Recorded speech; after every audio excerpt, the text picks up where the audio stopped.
In response to escalating regional tensions, the UN Security Council convened an emergency meeting to address the recent assassinations of Hamas political chief Ismail Haniyeh and Hezbollah commander Fuad Shukr. During the meeting, Palestine's deputy UN representative, Feda Abdelhady Nasser, urged the international community to choose peace and security, cautioning against allowing Israel to lead the region into further chaos.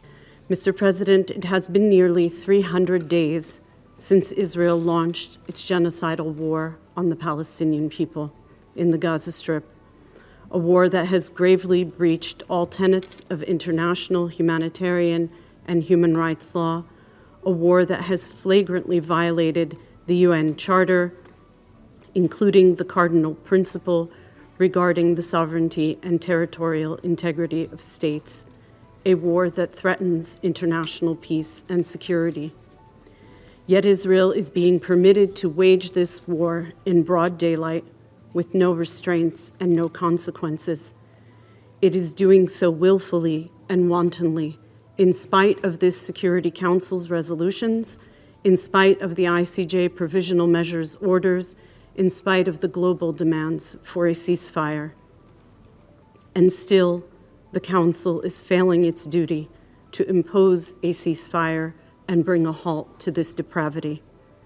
Every day brings more horror, loss, and suffering for our people as Israeli occupying forces massacre Palestinian civilians, assassinate officials, kill humanitarian workers, medical personnel, and journalists, abduct civilians and torture and rape them in Israeli jails, bomb and destroy Palestinian homes and infrastructure, and attack UN premises, including UNRWA schools, sheltering millions of forcibly displaced civilians who are being deliberately starved and denied access to medical care and the most basic needs for human subsistence and dignity by an occupier mercilessly chasing and hunting them down, repeatedly displacing them as they desperately search for safety in a place where no one and nowhere is safe. It is not only a catastrophic humanitarian crisis, it is an existential crisis. And today, yet another Palestinian official has been assassinated by Israel.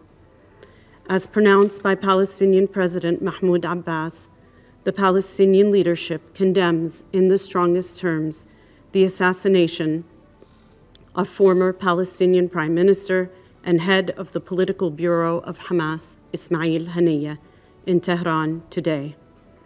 A national day of mourning has been declared in Palestine, and we solemnly acknowledge the expressions of condolence and the global condemnations of this act of terror.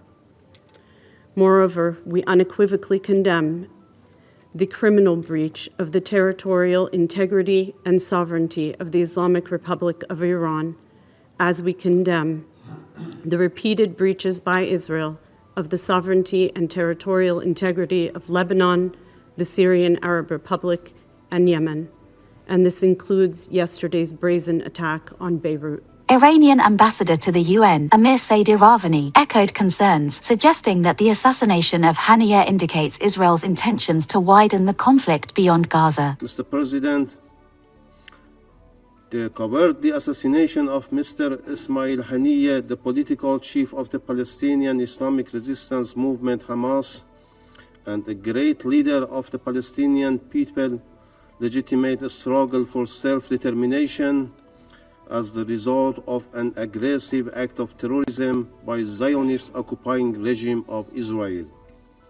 Mr. Haniyeh, who was in Tehran upon an official invitation of the government of the Islamic Republic of Iran to attend the inauguration ceremony of the new president of the Islamic Republic of Iran with the presence of leaders of many foreign countries, was targeted alongside his companion in his residence in Tehran today at around 2 a.m. local time.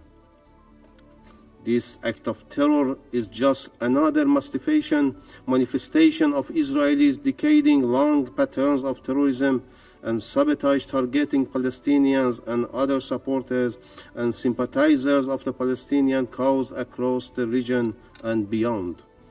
In addition to its terrorist objective, Israel was also pursuing political goals with this act, aiming to disrupt the first day of the new government of the Islamic Republic of Iran, which has prioritized strengthening peace and stability in the region and enhancing cooperation and constructive engagement with international community.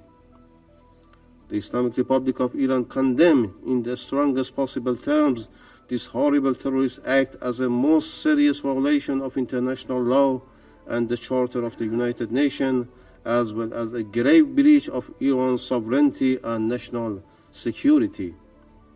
This aggressive act of terrorism, as provocative as it is, constitutes a serious breach of peace and security and requires immediate and effective action by the UN Security Council in the discharge of its responsibility under the Charter. This crime is not isolated, but part of a broader pattern of aggressive actions and policies by Israeli regime against other nations in the region.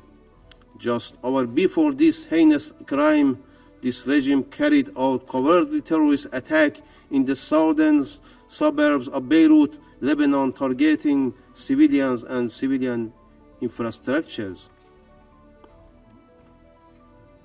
The warmongering leaders of this rough regime have shown complete disregard for the basic norms and principles of international law.